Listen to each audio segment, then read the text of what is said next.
Thank you Gopal Reddy గారు. బాబు fibre net కుంభకోణానికి ఆధారాలు ఉన్నాయి. చంద్రబాబు అక్రమాలపై సిఐడి అన్ని ఆధారాలు సేకరించింది. 90 మంది సాక్షులను విచారించింది. ఫోరెన్సిక్ ఆడిట్ సైతం చేయించింది. ఇన్ని చేసిన తర్వాత ఆ కేసులో ఏమి లేదని మళ్ళీ ఇదే సిఐడి వేస్తుందట. మరి కొన్ని కేసుల్లో నాకు ఆశ్చర్యం ఉంది. ఈ 3 రాజధానుల చట్టం అనుకుంటా మేము విత్డ్రా చేసుకుంటున్నామన్నా కూడా అప్పుడు హైకోర్టు జడ్జి గారు నో చేయడానికి వీల్లేదని చెప్పి మేము తీర్పిస్తామని చెప్పి ఇచ్చేసి బనిగట్టుకుని 6 నెలల్లోనే రాజధాని పూర్తి చేయాలని ఇట్లా తీర్పులు ఇచ్చారు. మరి ఇప్పుడు ఆధారాలు ఉన్నా కూడా కోర్టు వారు మరి ఎలా చేస్తారు?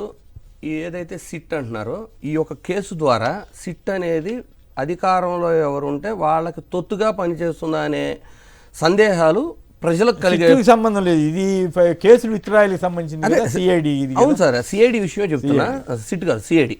నేనేమంటున్నా అంటే ఇలాంటి స్వతంత్ర సంస్థలు ఏవైతే ఉన్నాయో అవి అధికార పార్టీలకు తొత్తులుగా పనిచేస్తాయనే అనుమానాలు ప్రజల్లో ఏర్పడుతున్నాయి. ఎందుకు ఏర్పడుతున్నాయి అంటే సిఐడి అనేది ఇండిపెండెంట్ బాడీ అయినప్పుడు వైఎస్ఆర్సీపీ ప్రభుత్వం అధికారంలో ఉన్నప్పుడు ఇదే సిఐడి మా దగ్గర ఆధారాలు ఉండే ఈ కేసులో అంటే ఈ కేసులో సంథింగ్ అన్యాయం జరిగింది అని అంత క్లియర్గా ఆధారాలు కోర్టు ముందు సబ్మిట్ చేసిన సిఐడి, అదే సిఐడి ప్రభుత్వం మారినప్పుడు లేదు ఇందులో ఏమి జరగలేదు అంటే అది కోర్టు కదా డిసైడ్ చేయాల్సింది. చంద్రబాబు గారు ముఖ్యమంత్రిగా ఉన్నప్పుడు తనే కేసు పెట్టుకుని తనే తీర్పిచ్చేసుకున్నట్టుగా ఉందనేది చాలా మంది.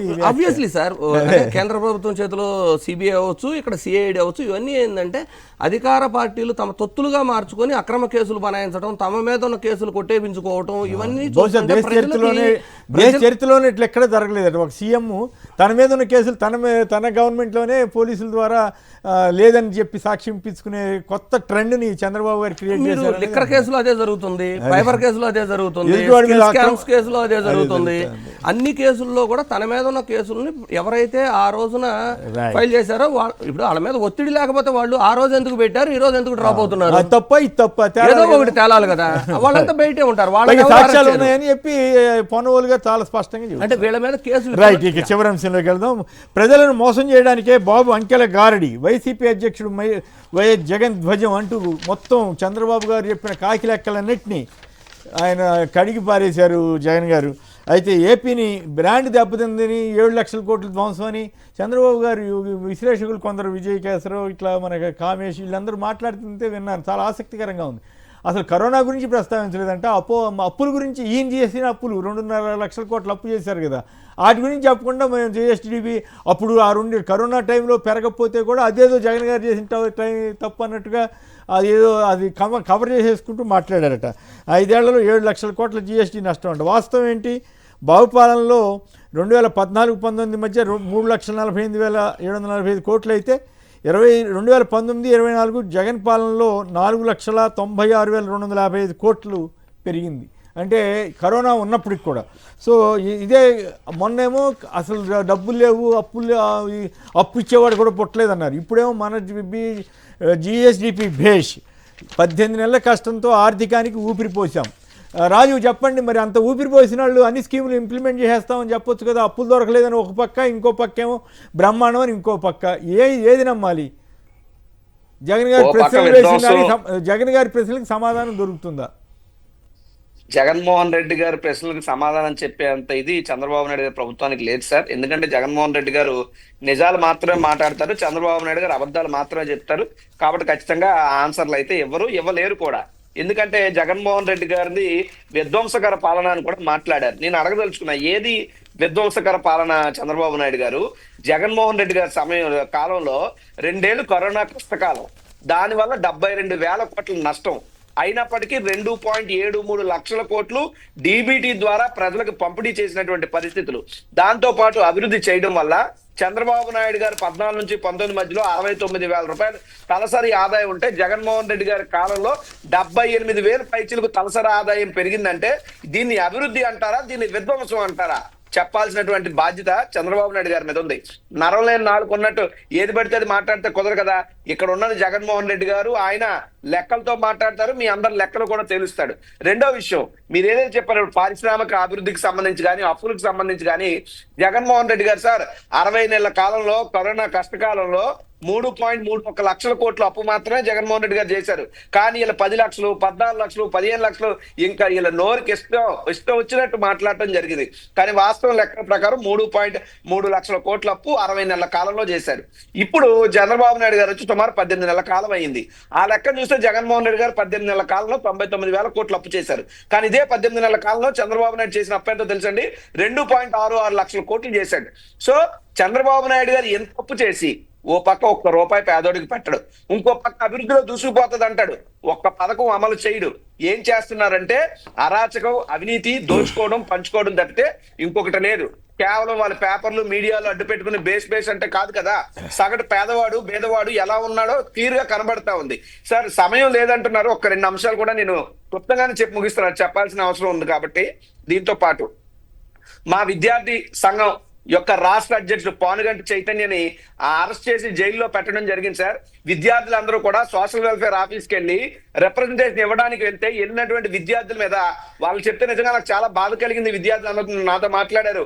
బోటకాలతో తన్నారట పోలీసులు, లాఠీలతో పొట్లో పొడిచారట, కాళ్ళ పట్టుకు నీడ్చుకెళ్లారట, సెల్ ఫోన్లు లాక్కెళ్లారట. విద్యార్థులు అనుకుంటున్నారా సంఘ విద్రోహ శక్తులు అనుకుంటున్నారా? అంటే విద్యార్థులు ప్రశ్నిస్తే ఈ విధమైన దాడులు పోలీసు వ్యవస్థ చేస్తారా? ఎప్పుడో ఉదయం 11 గంటల ప్రాంతంలో అరెస్ట్ చేసి దుగ్గిరాల, తాడేపల్లి, మంగళగిరి ఇవన్నీ తిప్పుతూ రాత్రి 11 గంటల తర్వాత 10 తర్వాత జడ్జి గారి దగ్గర ప్రొడ్యూస్ చేయడం జరిగింది. ఆ పనుగంటి చైతన్య అన్న అతను కూడా ఇతర 4 ఉంటే వాళ్ళందరికీ 41A కింద నోటీస్ ఇచ్చి బెయిల్ తీసుకుని షూటీలు పెట్టి వెళ్ళమని చెప్పారట. ఆయన మాత్రం రిమాండ్ చేశారు. కారణం ఏంటి? జడ్జి గారు అడిగితే చెప్పింది ఇతని మీద గతంలో చాలా కేసులోనే పబ్లిక్ న్యూసెన్స్ కాదు సార్. ఆ చైతన్య అనే అబ్బాయి నాకు బాగా తెలుసు. విద్యార్థి విభాగం గుంటూరు జిల్లా అధ్యక్షుడు కూడా మేము యోజన విభాగం కమిటీ రాష్ట్రంలో ఉన్నాడు. ఆయన పనిచేశాడు జిల్లా విభాగంలో. ఎప్పుడు కూడా నిలదీస్తాడు, ప్రశ్నిస్తాడు. ప్రశ్నించిన ప్రతిసారి 14 నుంచి 19 మధ్యలో కూడా అతని మీద అనేక అక్రమ కేసులు పెట్టారు. ఇప్పుడు ఆ అక్రమ కేసులు పెట్టి అతనేదో ఆల్వేస్ న్యూసెన్స్ క్రియేట్ చేస్తారని చెప్పి జడ్జి గారికి తప్పుడుగా చెప్పడం, ఆయనేమో రిమాండ్ చేయడం జరిగింది. సో ఆ యొక్క అక్రమ అరెస్ట్ ని మేము తీవ్రంగా ఖండిస్తా ఉంది విద్యార్థి లోకం, యువలోకం అంత యువత కూడా. ఇది రెండో అంశం సార్. ఖచ్చితంగా ఇప్పుడు చంద్రబాబు నాయుడు గారికి సంబంధించి రైతుల గురించి మాట్లాడారు. అది కూడా ఒక మాట. ఈ రోజు రాష్ట్రంలో మీరు ఏ పంట అయినా చూడండి సార్, ఆయన వరి గాని, వరి, పత్తి, టమాటా, ఉల్లి, పసుపు, పొగాకు, అరటి, మొక్కజొన్న, మామిడి, మిర్చి, చిని, బత్తాయి, నేమ్ ఎనీ క్రాప్, ఏ ఒక్క క్రాప్ కి కూడా ఉచిత పంట బీమా లేదు, గిట్టుబాటు ధర రాదు, ఎరువులు రావు, ప్రభుత్వం కొందు. పైపెచ్చి చేయమంటారంటే మీరు ప్రజలు తినే పంట పండిస్తే ప్రభుత్వం ఎందుకు కొంటది, మీరు ఏ పడితే పండిస్తారంటే, చిన్నప్పుడు సినిమాలో ఒక బిట్ వస్తుంది. మనం టిఫిన్ షాప్ కి వెళ్తాం, బాబు ఇడ్లీ ఉందా, ఇడ్లీ లేదు, నువ్వేమడినా అది పెడతాం. బాబు దోశ ఉందా, అది లేదు, నువ్వేమడినా అది పెడతాం. బాబు చపాతీ ఉందా, అది లేదు, నువ్వేదైనా అడిగి పెడతాం. ఇలాగే ఉంది చంద్రబాబు నాయుడు గారి తీరు. ఎంతకాలం సార్ రైతు కంట రక్త కన్నీరు కారుతుంది సార్. చంద్రబాబు నాయుడు గారి పాలనలో రైతు అలోలక్షణాన్ని ఏడుస్తున్నారు, ప్రాణాలు పోతా ఉన్నాయి. చంద్రబాబు నాయుడు గారు తీరు ఇప్పటికైనా మార్చుకోవాలని మీ ద్వారా నేను విజ్ఞప్తి చేస్తున్నా. రైట్, ఇక చెప్పండి. మొన్న 3 రోజుల ముందేమో అప్పులు అంతా అసలు అప్పు కూడా పుట్టట్లేదు, ఖజానా ఖాళీ అన్నారు. మళ్ళీ వెంటనే మరి ఏం జరిగిందో ఏంటో, అప్పులు అసలు నిజంగా రావనో లేకపోతే పరువు పోతుందనో, అసంతా బ్రహ్మాండంగా ఉందని కలరింగ్ ఇచ్చే ప్రయత్నం ఈ ఎల్లో మీడియా ద్వారా. బేసికల్లీ జగన్మోహన్ రెడ్డి గారు అధికారంలో ఉన్నప్పుడు వీళ్ళు చేసిన ప్రచారం ఏంటి అంటే 14 లక్షల కోట్ల అప్పు చేసి రాష్ట్రాన్ని దివాలా తీసి ఒక శ్రీలంక ఇలాంటి దేశాల్లాగా మారుస్తున్నారు అనే ఆరోపణ చేసి, ఈయన చేసిన క్లెయిమ్ కూడా ఏంటి అంటే, నాకు అనుభవం ఉంది, నేనైతే సంపద సృష్టించి అప్పులు చేయకుండా ఆ సంపదతో మీకు పథకాలు ఇవ్వగలను అనేది ప్రామిస్ చేసి వచ్చారు. కాబట్టి కానీ వాస్తవాన్ని చెప్పకపోతేనేమో పథకాలు ఇవ్వలేక ఫెయిల్యూర్ అవుతాము అని, ఖజానా ఖాళీ అని క్లియర్గా చాలా ఉన్నది ఫ్యాక్ట్ చెప్పారు. చెప్పిన తర్వాత రియలైజేషన్ ఏంటంటే కింద నుంచి చాలా వ్యతిరేకత వస్తుంది. సో మనం నమ్మి ఓటేసి మోసపోయామా అనే తీరు వచ్చింది అన్న తర్వాత కాదు గత 18 నెలలు టైం ఏంటంటే గతంలో జరిగిన విధ్వంసాన్ని కవర్ చేయడానికి సెట్ చేసాము, ఇప్పుడు ఆర్థికంగా అంతా సెట్ బ్యాక్ అయిపోయింది అని ప్రూవ్ చేసుకోవాలని చూస్తున్నారు. కట్ చేస్తే సార్ వాళ్ళు 14 లక్షల కోట్ల అప్పు అని ఏదైతే ఆరోపణ చేశారో, తర్వాత అసెంబ్లీ సాక్షిగా ఏం చెప్పారు, కేవలం జగన్మోహన్ రెడ్డి గారు 3 లక్షల సంథింగ్ కోట్లు మాత్రమే ఆయన టైంలో అప్పు చేశారు అని అసెంబ్లీ సాక్షిగా వాళ్లే చెప్పి, మరలా చంద్రబాబు గారే ఈ ఏదైతే డేటా నిన్న రిలీజ్ చేశారో వాటిలో ఏం చెప్తున్నారు, 10 లక్షల కోట్లు వైఎస్ఆర్సీపీ అధికారంలో అప్పు చేశారని చెబుతున్నారు. లెక్క చూపించాలి, లెక్క ఒక శ్వేతపత్రం రిలీజ్ చేయొచ్చు కదా. ఈ విధంగా శ్వేతపత్రం అంటే ఉంది వాళ్ళు ఇచ్చేదే కదా. ఇప్పుడు జిఎస్డిపి లెక్కలేలా వాళ్ళు మళ్ళీ ఒకసారి సరే నేనేమన్నా అంటే 14 లక్షలు కరెక్టా, 3 లక్షలు అసెంబ్లీలో చెప్పింది కరెక్టా, లేదు నిన్న చంద్రబాబు గారు చెప్పిన 10 అంటే 2-4 ద్వారా కాదు. అప్పు పుట్టడం లేదన్నది కరెక్టా? ఇప్పుడు అసలు అంతా బ్రహ్మాండంగా ఉన్నది. సో వీటిలోనే చాలా క్లియర్గా తెలిసిపోతుంది. నెక్స్ట్ జీడిఎస్పీకి వెళ్తే సార్, జిఎస్డిపి మనకేంటంటే సార్, ఒకటి తెలంగాణ తీసుకోండి, లేదు ఆంధ్ర తీసుకోండి. రాష్ట్రం విభజన జరిగిన తర్వాత కేవలం హైదరాబాద్ బేస్ చేసుకుని వాళ్ళకున్న రెవెన్యూతో మనం కూడా వైజాగ్ను బేస్ చేసుకుని కొంత పోరాడగలిగాము, ఆల్మోస్ట్ రీచ్ అవ్వగలిగాము. మనకున్న పాపులేషన్ పర్సంటేజెస్ అవన్నీ మీరు తీసుకుంటే ఆంధ్రప్రదేశ్లో ఉన్న పాపులేషన్, దేశవ్యాప్త పాపులేషన్ 3.8 అయితే తెలంగాణకు ఉంది 2.9 అనమాట. అయితే ఏదైతే మనం చూపించామో ఆ 5% జిఎస్డిపి ఉంది తెలంగాణకి, మనకెంత ఉంది 4.8 ఉంది. So we achieved very good. ఏది జగన్మోహన్ రెడ్డి గారి హయాంలో ఆల్మోస్ట్ 0.5% ఇంప్రూవ్మెంట్ కూడా ఉంది.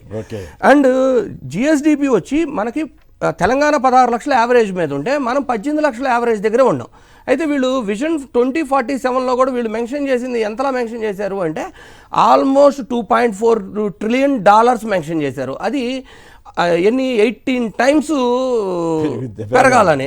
It's highly impossible. మరి వాళ్ళ వ్యక్తి అంటే P4 చంద్రబాబు గారు గొప్పతనం ఏంటంటే ఏదైనా సరే అంకెల గారడి, ఏదైనా సరే ఆకాశమే హద్దుగా అంకెలు చెప్పండి అంటే విజన్ 2020లో కూడా మీరు సక్సెస్ అవ్వాలా. పర్ క్యాపిటా కూడా ఈ రోజు ఎంత ఉంది? తెలంగాణలో 3.7 ఉంటే ఆంధ్రప్రదేశ్లో 3 లాక్ దగ్గరే ఉంటాం. 3 లాక్ దగ్గర ఉన్న పర్ క్యాపిటాని తీసుకొచ్చి 2047 అంటే జస్ట్ 2 టర్మ్స్ లోపు, అదే 20 years లోపు 55 లాక్ పర్ క్యాపిటా చేస్తానని విజన్ డాక్యుమెంట్లో మెన్షన్ చేస్తున్నారు. సో మేమేం తక్కువ తిన్నాం, గురువుని మించిన శిష్యుని అవ్వాలి అన్నట్టు రేవంత్ రెడ్డి గారు $3 ట్రిలియన్ అని మెన్షన్ చేసేసారు. రెండోదేమో ఇలాగే ఆయన కూడా ఏంటంటే అసలు ఇది సాధ్యమా, మీరు నిజంగా ఆర్థిక నిపుణులతో చెక్ చేయించారా, ప్రజెంట్ జిఎస్డిపి మీరు చెక్ చేశారా, దేశం జీడిపిలో ఉన్న మన వాటా ఏ స్థాయిలో ఉన్నాము గుర్తు చేశారు. అప్పట్లో మహేంద్ర దేవ్ గారిని ఒక నిజంగా నిపుణుడు, ఆయన సంజయ్ దేవ్ గారి అబ్బాయి, ఆయనకు చాలా గొప్పవాడు. అటువంటి ఆయన కూడా గొప్పట్టించారు కదా ఎల్లో మీడియా ద్వారా. జగన్ గారి ఆర్థిక పరిస్థితుల మీద అబద్ధాలు చెప్పించారు ఆయనతో కూడా. ఇప్పుడు మరి అదే మహేంద్ర దేవ్ గారు వచ్చి ఇప్పుడు ప్రైమ్ మినిస్టర్ ఆఫీస్లో ఉంటున్నారు. ఆయన చెప్పాలి కదా చంద్రబాబు గారు ఏంటి అప్పులేంటి గోలేంటి ఇంత గందరగోళం చేశారు. మరి ఆయన అటువంటి వాళ్ళు ఎందుకు మాట్లాడలేదు? మాట్లాడేయాలి సార్, ఇప్పుడున్న సందర్భాల్లో మాట్లాడేయాలి. ఇంకోటి చాలా క్లియర్గా కంక్లూజన్ స్టేట్మెంట్ సార్, ఆంధ్రప్రదేశ్లో ప్రభుత్వం ఫెయిల్యూర్ అని సామాన్య ప్రజలు కూడా భావిస్తున్నారు. ఎందుకు భావిస్తున్నారు అంటే ఏదైనా ఒక పార్టీ అధికారంలోకి వచ్చి ప్రభుత్వం ఏర్పాటు చేసిన తర్వాత ప్రధానంగా కన్సిడర్ చేయాల్సింది విద్యా వైద్యం.